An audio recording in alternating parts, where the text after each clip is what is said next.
Ang kontrobersyal na pangyayari na kinakasangkutan ni BBM sa Senado ay nagdulot ng malakas na reaksyon mula sa mga netizens na tila bumabakas ng pangamba sa kalagayan ng Pilipinas sa ilalim ng kasalukuyang administrasyon. Binulabog ng mga nag-aalab na pahayag sa social media ang matindi at masalimuot na isyu ng korupsyon at pang-aabuso sa kapangyarihan na inaakusahan ang mga lider na ito na nagiging tuta ng administrasyon. Sa pangkalahatan, nararamdaman ng marami na ang Pilipinas ay nahaharap sa masalimuot na kahihinatnan sa gitna ng umiiral na sistema ng pamahalaan. Sa gitna ng mga pabago-bagong opinyon, may mga netizens na naglalabas ng kanilang galit at pagkadismaya habang mayroon din na nagpapahayag ng kanilang pagsuporta sa mga lider na sila lumalaban sa administrasyon.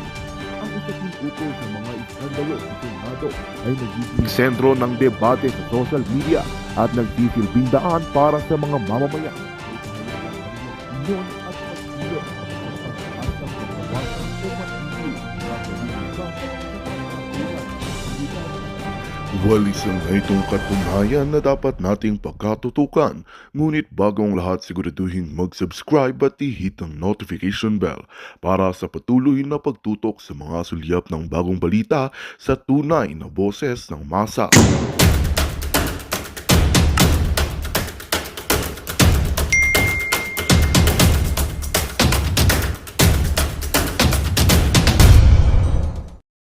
Natin. So, pinuntirya si Mariel Padilla ngayon. Pinagsamang Mariel, no? Si Mariel na kung saan para bagang nagnakaw na ng 1.7 billion katulad sa ginagawa ni Lisa at ni Mel Robles sa PCSO. Okay? Para bang si Mariel Padilla, ba't ba ako Rivera ng Rivera? Si Mariel Padilla ay nakipagsabuatan sa smuggler kung i-headline ang mga buwaka ng Ginemis na ito. Okay, naghingi siya ng pasensya. Nanghingi na rin si Senator Padilla ng pasensya. Mali talaga na ginanon niya, pero titimbangin natin. Tinututukan ngayon, okay, ng mga trolls ni Tambaloslos at ni Coting at ni Lisa. Kasi nga, Robin Padilla is associated with the Duterte and Senator Bongo. At yan talaga sila sanggang dikit pagdating sa politika. Kaya nga ako nabolja ko dati si Senator Robin Padilla dahil na hindi siya nagpasalamat kay Coting Jr. dahil kinaray-karay din siya dun sa Unitim ek na yun, di ba? So nung time na yun, binolja ko siya. Pero this time, mga palangga, makikita mo, kung titimbangin natin, ang ginawa ni Mariel, okay, mali, nagkamali, nag-sorry. And it's okay, let's talk about it. Pero mainstream media, yung illegal na pagpupulboron ni Coting, gusto niyong pagtakpan. Ano ang matimbang sa inyo? Yung pagturok ng IV drip, pampababeauty ni Mariel? O may ninakaw ba si Mariel ng bilyon-bilyon? Si Mariel ba o si Robin Padilla ay may ninakaw o nagpapanalo ng mayat-maya sa loto? Sila ba ay nakikipag-usabuatan sa smuggling katulad ni Lisa at ni Coting kay Michael Ma? Si Robin Padilla ba ay nagpalaya ng katulad ni Sayarot o lahat pa ng mga polboronic? Okay, tuloy natin itong mga balita sa mainstream media. Okay. Tuloy natin. So, kinastigo siya. Nabastusan ng ilan sa Instagram post ni Mariel matapos ipakita ang kanyang beauty session sa loob mismo ng Senado. Burado na ito sa kanyang IG. Pero nakita natin, kasi parang sinasabi ni Mariel doon na glutadrip, anywhere. So, drip anywhere, tapos sinasabi niya pampaputi, pampachuchong, ganyan. Ako point of view ko dito, well, kanya-kanya naman tayong katawan. Okay? Hindi ko lang maintindihan kung bakit tayo mga Pilipino gusto natin magpaputi. Di ba? Hindi ko lang maintindihan ba't gusto niyo magpaputi. Alam mo, when you go here in the States, di ba? Gusto nila yung kulay natin na brown. Hindi ko alam kung dyan sa Pilipinas, bakit pati kipay nyo gusto nyong katadtarin ng gluta. This is just my personal opinion. Kasi, imagine mo kung forever kang magdidrip. Just me. Okay? Wala akong pakialam kung anong gusto nyong gawin sa katawan ninyo. Pero dapat, colonial mentality, sabi ni Mr. M. Ako, Hindi, ayoko pa, although dati meron ako nabudol ako nung nabudol din ako diyan, yung mga networking na 'yan, okay. That was a long time ago, maybe 10 years ago na yata 'yun. Yeah, 10 years ago nabudol din ako ng mga gluta-gluta na 'yan. Kaso lang, okay, I realized, okay, pino-promote ko kasi yung gluta-gluta, dati, 10 years ago. Ito yun sa kaibigan ko. Pero ngayon, nagbayad ako ₱60,000, yung mga networking. I'm not gonna name names na lang. Pero I realized, sabi ko, kasi ang ganda ng mga pangako, ikikita ka, ganito, ganyan-ganyan. Sabi sa kaibigan mo gusto mong supportan, but I realized I'm not gonna promote something that I don't use. You know? Melvin Lakindanong, thank you mga palangga. May anti-aging effect din kasi yun at anti-cancer. Talaga, hindi ko siya pa naaral. Pero ang sa akin, it's may persona na ayoko mag-promote ng isang bagay na sasabihin ko sa mga followers ko, nasubukan na, maganito kayo kasi ang galing-galing. Tapos hindi ko naman siya ginagamit. 'Di ba? I just want to make money out of it. Kung ipo-promote ko yung isang bagay, let's say kape, iniinom ko talaga siya, masarap. Yun pwede kong i-promote. Kung ipo-promote ko sa inyo yung peanut butter ko, yun, masarap talaga. So kasi kinakain ko siya. Personally, ginagamit ko siya. Pero kung ipo-promote ko lang yung gluta-gluta or anything, tapos gusto ko lang kumita ng pera, that's against my will. Yun lang sa akin. O, di ba? Dapat mayroong ganong klaseng collaboration ng mga pinag-uusapan natin dito. Hi, Sarah, you're here. Okay. Ang side effect nakakatakot. Okay, sabi ni Victoria. Madam Marlica, mabenta pa ba ang tan skin sa States? Oo naman. Yung iba nga hindi iba, ang dami nga nagpapatan. Nakita niyo mga ibang celebrity, nagpapatan sila. So, ang ganda-ganda ng kulay natin. Nung unang dating ko dito sa Jamaica, ang daming nag-aano sa akin, nagpapa-cute. Dahil sa kulay ko. Hello. Okay, tuloy na natin. Baka mapunta sa love story ko na naman. Mahirap na. Alright. Sabi dito, promotion of unproven FDA drug by media personality, indiscriminate use of Philippine Senate or logo, sabi ng internist at cardiologist na si Dr. Tony Lichon. Kaya naman pala, very dilawan ito at ito ay appointed ni Kuting. Pero resign na rin to, di ba? But anyway, sabi niya dito, the Department of Health should be able to call out his illegal promotion. What's happening to our country? Oy, Lichon, di ba? Ang daming mga celebrities, ang daming mga nag-o-offer niyan, kahit si Belo, si Ivy, nag-o-offer ng mga ganyan. 'Di ba?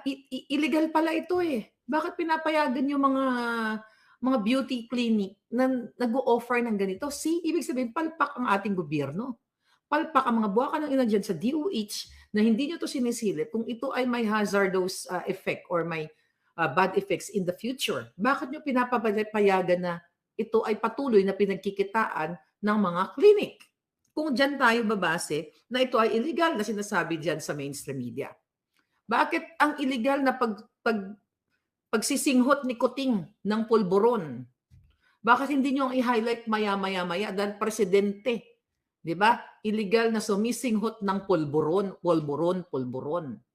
So ako si Mariel, okay, na-carried away lang ang hitad, hindi man siya nagnakaw ng kaban ng bayan eh.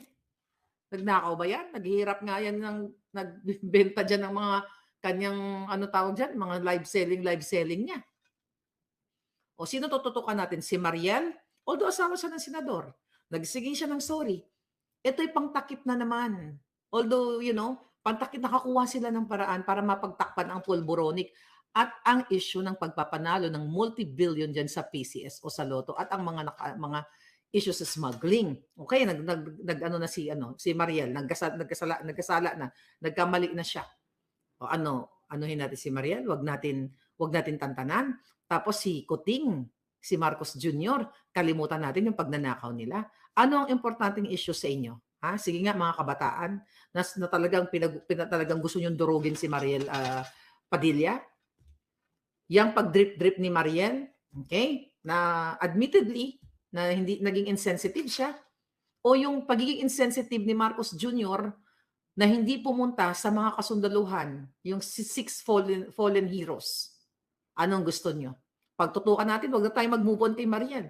Pero si Kuting, ang buwaka ng ina, na dinededma kayong lahat at inaabuso ang pera ninyo, ayaw i-highlight ng mainstream media. Kaya itong episode natin is samot-saring kasinungalingan ng mainstream media na ating buboljakin. Okay. Sabi dito ng ito pa mga balita. We have gone this low, sabi niya, if true, sabi nitong mga kaalyado ni Lisa Smugs. We need to validate and ask our leaders about this. Promotion of unproven drug by media personality, ito. Okay, sa buradong post makikita ang nakaturok na parang swero ang naturang IV drip kay Mariel habang nasa background ang kanyang mister. Ito pa lang si statement ni Mariel. Drip anywhere is our motto. Hehehe. I had an appointment with drip in whatever, but I was going to be late so I had it done here in my husband's office. Minsan kasi yung IG na yan o yung mga reel na yan, hindi mo na alintana na nakaka-post ka ng mga bagay na hindi dapat i-post. Kaya bago ka mag-post ng reel mo, lalo yung mga nakabukangkang katulad kay Smugs at bukangkang na si Emerald, dyan sa PCO, mag-isip-isip ka bago ipakita mo yung kipay labo mo. Okay. Sabi ni Mariel, I never miss a drip because it really helps in so many ways. Collagen production, ganyan-ganyan. Anyway, mga palangga. Ano na natin to? Tapusin na natin to si Mariel. What is your point of view? What is your point of view kay Mariel? Okay?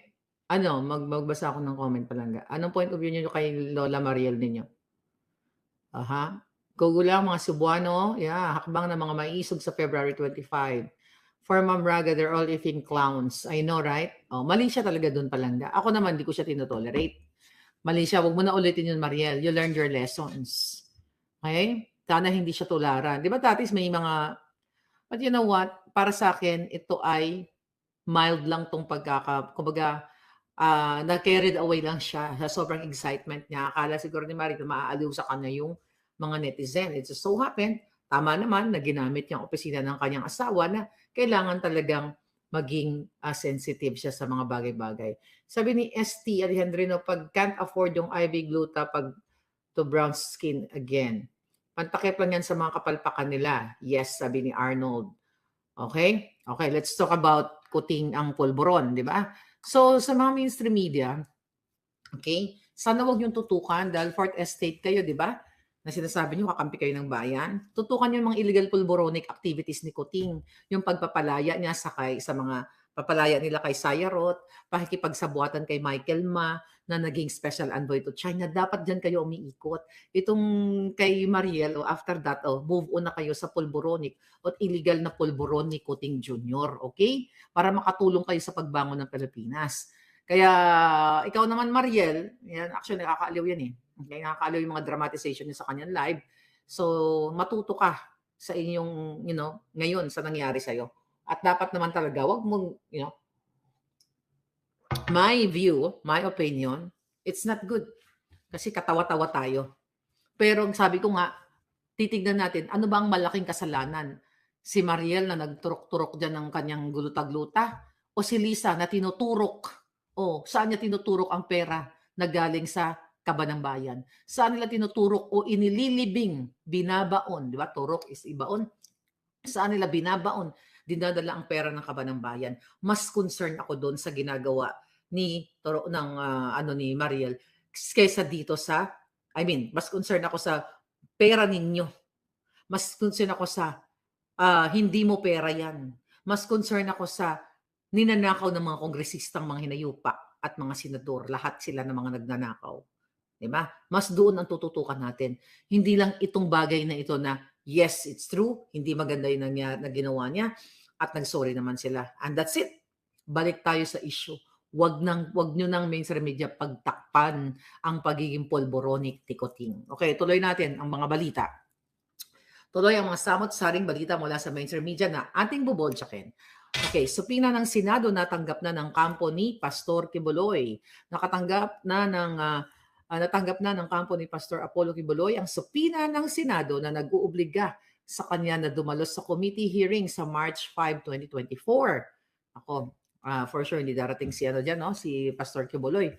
Ang ayon dito, sabi sa subpoena, by authority of Section 17 of the Rules of Procedure Governing Inquiries in Aid of Legislation, bullshit na naman to, of the Senate, Republic of the Philippines, you are hereby commanded and required to appear before the Senate Committee on Women, Children, Family Relations, and Gender Equality, then and there to testify under oath on what you know relative to the subject matter under the inquiry by the said committee on the date, time, place hereunder indicated. Sabi ni Saad sa Subpoena ad Testificandum na ipinadala kay Kibuloy. Okay, di ba? Ang Senate Committee on Women, Children, Family Relations, and Gender Equality, ang committee na yan ang nagpadala ng subpoena kay Kibuloy. Let's talk about children. Si Lisa Ahas Araneta Marcos, kailangan niyo ipapasubpoena, ha? Virus, kailan mo papasubpoena si Lisa nakaparte ng extraction ng mga bata mula sa Turkey? Kailan niyo pa imbestigahan diyan? Ulit-ulitin ko to. Dahil, sabi ko nga, abangan niyo ang ebidensyang kakabog sa banga. Okay? Ngayon, isunod niyo to si Lisa na pinakialaman niya ang away mag-asawa, ang domestic, issue ng kanyang kaibigan, at ginamit niya ang kapangyarihan, inabuso niya ang kapangyarihan ng ISAF, ng AFP, ng gobyerno para tulungan na dukutin o extract ang mga bata sa Turkey. Yang hayop na yan, ipatawag ninyo. Hindi lang si Pastor Kibuloy. Dahil mas malupit ang partisipasyon ni Lisa Ahas Araneta Smugs sa pagpapadukot ng mga bata mula sa Turkey. Abangan nyo ang ating vlog na special dyan, mga palangga. Alright? Nakagalit. Nakatakda ang Senate hearing. Yan. Ulitin ko, virus. Bakit? Dahil yung kapatid mo na si Ginggay ba yan? Ginggay. Parang Menggay. Nagtatrabaho sa mga aboitis at ang mga aboitis ay kaalyado ni Smugs. Kaya ngayon, hindi ka na nagsasalita ng mga diktador-diktador. Iyong bunganga mo, simula pa lang ni bata ka, nagsasalita ka na ng diktador-diktador. Ngayon, tahimik ka sa mga issue ni Lisa Smugs. Dahil papaano? Nagkabayaran na? Magkano? Kung nagkabayaran na, magkano, Ontiveros? Magkano ang pag-extort ninyo? Ay, pagkano ang pagbayad ninyo dyan sa mga hinila-hila nyo kay Kibuloy na mga, what do you call it, mga Jotang Genimes na testigo? Kailan nyo hilain si Lisa na nasasangkot sa extraction? O in other words, kidnapping? Kailan?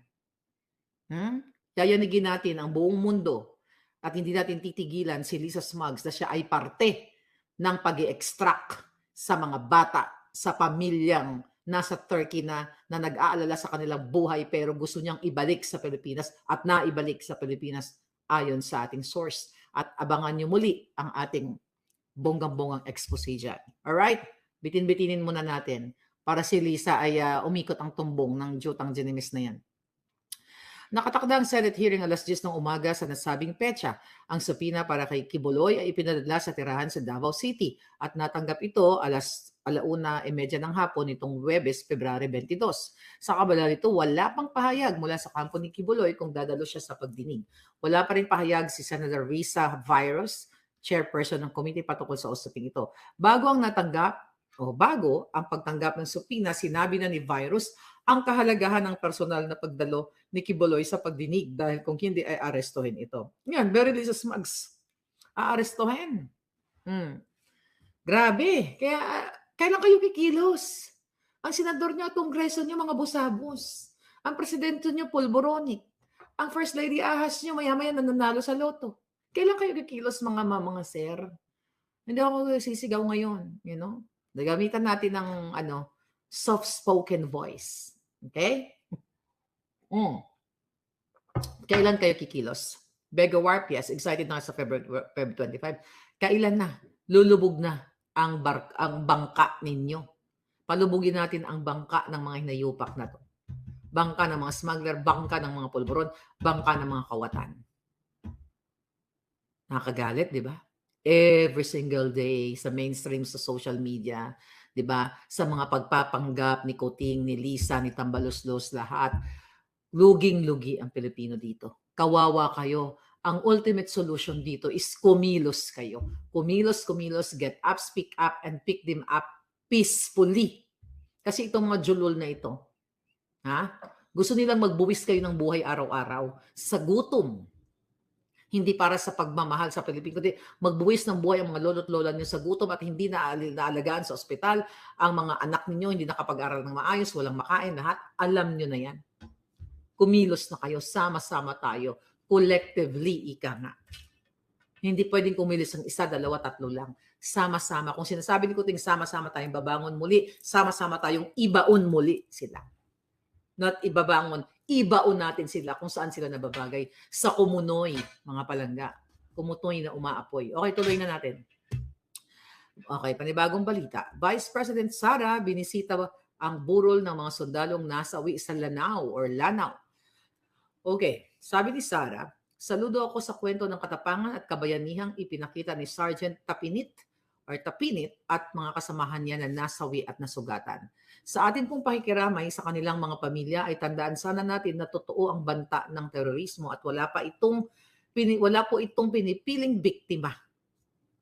Alam nyo, putulin ko, tapos yung sabihin ni Inday, tandaan din natin na ang panganib ng paglalaganap ng kabataan sa sabi niya, sa TTT, okay? Here's the thing. Ang gobyerno ni Kuting ang nagpapalaganap ng Tiniti niya ang kinabukasan niyo. Diba? Ano ba yung Nanggugurgur. Nagurgur ang 6 na sundalo, nandun si Inday, si Kuting wala.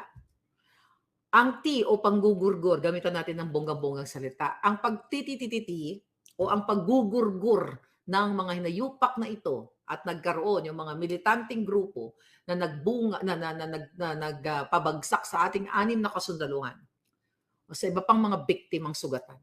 Mga palangga ay walang pinagkaiba sa taksil na Kuting, sa paggugurgur niya sa inyo sa pamamagitan, ulit-ulitin ko, pagpapanalo sa loto, pagpapalabas ng mga pulburonik, at pagkikipagsabuatan sa smuggling business, agrikultura, kotse, kung ano-ano pa mga smuggling business, at pagdanakaw sa kaban ng bayan, pagbubukang kang lahat, pagbibili ng mga bahay nila, iba't ibang mga bahay, lahat sila may bahay, mga ayop. Wala tong, kung ang nagbuwis ng buhay ay 6. Yung 6 nating mga palangga na kawawang nagbuwis ng buhay, mas malupit pa ang naranasan na ninyong lahat dyan sa Pilipinas kasi ang paggugurgur ng inyong kinabukasan o pagtiti, katulad ng pagtiti ng mga militante sa bansa o sa ating mga kasundaluhan ay wala pong mas masahol ang ginagawa ni Lisa, ni Tambaluslos, ng mga hinayupak sa gobyerno sa pagtiti o panggugurgur ng bawat kinabukasan ninyo. Right? Ang sabi ni Inday, nagpasalamat din ang Vice Presidente sa pamilya ng Tapinit dahil sa naging serbisyo raw nito para sa bayan. Muli sa ngalan ng buong sambayan ng Pilipino, ako po ay lubos na nakikiramay sa pamilya ng mga biktima ng nakapanlulumong pangyayaring ito. Tama ka, Inday. Inday, kailangan ka namin. Yung nakapanlulumong ginagawa ni Tambaluslos, panlulumo na ginagawa ni Lisa Ahas, panglulumo at pagkukuha ng pera, lahat, laging hindi mawawala yung Lisa Smugs dito sa bunganga ko. Yan ang tutukan ninyo. Dahil ito 6 lang. 6 na buhay lang, nakawawang nagbuwis. Diba? Hindi niyo nang nakikita, hindi lang nakakamerahan, yung mga araw-araw na tumatangis na namatay sa ospital dahil tinatanggihan ng pampublikong mga doktor o pampublikong ospital dahil walang insurance o dahil mahirap, dahil kawawa. Hindi lang napipicturean lahat yan, pero yan ang larawan ng kahirapan everyday. Yung mga biktima ng pulburon sa inyong mga kanto na kinikitil ang kanilang buhay o nasisiraan ng, nawawala sila sa wisyo, nagkaroon sila ng mental effect sa kanila dahil sa paglaganap ng pagkalaglagap ng pulburon dahil hinahayaan ng gobyernong ito ang pulburonic na gawain dahil siya mismo ay modelo ng pulburonic. See? Kung nakapanlulumo yung nangyari sa 6 fallen heroes, mas nakapanlulumo ang nangyayari sa bawat barangay ninyo. At sino makakapag-witness niyan? Hindi ako. Kayo, mga kababayan. Ay nako. Ayon naman sa Office of the President, nakatakda na ring bumisita si Duterte sa Prosperidad, Agusan del Sur para bigyang pugay si Private James o pupunta si Pangulong Duterte, James Porras. Binisita rin umano ng Vice Presidente ang Adventist Medical Center sa Iligan City at Camp Evangelista Station Hospital sa Cagayan de Oro City kung saan kasalukuyang ginagamot ang mga sundalong, ayan, nasugatan sa engkwentro. Matatandang ipinahayag ng 1st Infantry Division ng Philippine Army kamakailan na 6 ng military personnel mula sa 44th Infantry Battalion at nasa 3 umano'y miyembro ng MAOTE ang nasawi sa operasyon noong February 18. Actually, habang napapanood ko yung TikTok ni Inday na pumunta siya sa Call Me Bubbles, thank you sa nag-send sa akin. My friend MM, thank you so much. Yun kayo yung mga nag-send sa akin. Nakita ko yung pagpunta ni Inday doon sa, Fallen Heroes. Sabi ko nga pinapanood ko, sana si Pangulong Duterte, alam ko, medyo mahina si Pangulong Duterte, nakita naman natin sa last niya, mga tanda na rin lolo natin, sana pumunta siya dito sa mga Fallen Heroes. And it's good to know, no? Na pupunta siya dito sa mga dating, naglingkod sa kanya. Dating tagapagtanggol, hindi dati, tagapagtanggol at nung siya ay presidente pa. Gusto natin makita, ang dami ko nababasa, namimiss nila si Pangulong Duterte. Samantalang ang buwakan ng inang kuting, ayun, nagdi-dinner date sa asawa niyang mambubudol, pareho sila, at kapartner ng smuggling, okay? At ng polboron. See that? Ibang-iba. Hindi natin sinasabi na perfect noong panahon ni Duterte dahil may mga jutang genemis din. Diba? May mga pinagtatanggal din siya. Hindi naman masi-zero out yan. Pero kasi itong puting talamak, walang pakialam sa inyo. Nakuha pang mag-post ng pag-dinner date ng mga hinayupak gamit ang pera ng bayan. See that? Okay, tuloy na natin itong mga kaletsyang balita, mga palangga. Ito, Amy Marcos. Ito na nga, di ba kanina? Si Liza Smagsa naman ang punot dulo nito dahil inuutusan nga niya yung kanyang anak at si Tambalos na gipitin din itong si Amy. Kaya si Amy ay dapat mag-ngak-ngak na ng bonggang-bongga. Huwag nang magpatumpik-tumpik. Patuluyan mo na yan. Wala nang kapakapatid, Amy. Bayan sa bayan na ito. Mas kakampihan ka ng bayan kung tutuluyan mo yung kapatid mo na pulboronic dahil ikaw naman mismo ang nagmanikluhod kay Duterte na huwag isama sa pulboronic list ang kapatid mo. Alam na alam mo yan. So itodo mo na to. Kaya mo, binuboljak ka na ni Lisa. And if you're really for the people, itodo mo na ang boljak. Huwag nang magpa-tumpik-tumpik pa. Amy, pinagpapaliwanag sa 13 billion pondo sa 4-piece. Ayun na what na niya na yan eh. Huwag natin basahin yan. Pinaliwanag niya na yan eh. Okay? Pinaliwanag niya na yan. Again, that is Lisa Smuggs motivated. Okay? Motivasyon yan ni Lisa Smuggs. Dahil nga si Amy sa ngayon ay kumakampi kay Inday Sara at sa mga Duterte.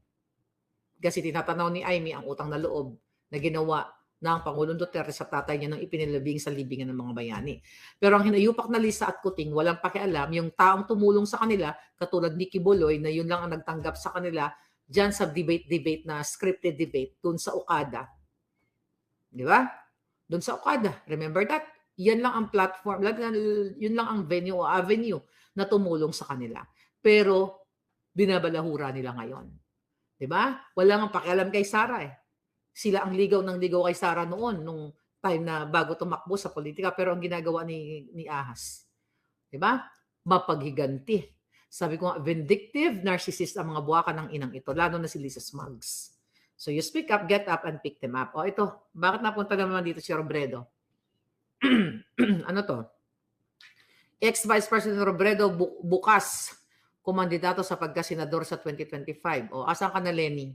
Asan ang diktador-diktador mo? O, para ka din sa vested interest. Kasi, hindi ka pwedeng manahimik kung para ka sa Pilipino. Tingnan mo, walang statement si Lenny sa mga nananalo sa loto at maya-maya. Eh, di ba advocacy sila? Kalaban nila ang mga Marcos diktador. Eh, sino ba namumuno ngayon Marcos diktador? Tingnan mo, tahimik. Sa pagpapanalo sa loto, sa pulburon, tahimik din si Lenny. Again, itong mga taong ito, they are not for the people. Yun o, babalik siya sa sa eleksyon na naman. Basahin natin ang kaletsyang balita. Kinukonsidera na raw ng kampo ni Robredo na tumakbo sa pagkasenador sa halalang 2025 kasama ang kapwa opposition. They're not opposition. Magkakampi na sila.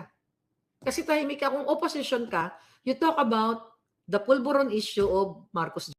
Dito nga natin makikita mga kaibigan ang karumal-dumal na ginagawa nila sa bansang Pilipinas na hindi pinapalagpas ni Madam Maharlika at ng iba pang matitinong mga abogado dahil handa nilang itaya ang kanilang buhay para lamang matigil ang ginagawa ni Kuting ng Norte sa bansang Pilipinas. Kung kayo ang tatanungin ano ang inyong mga opinyon, just comment below sa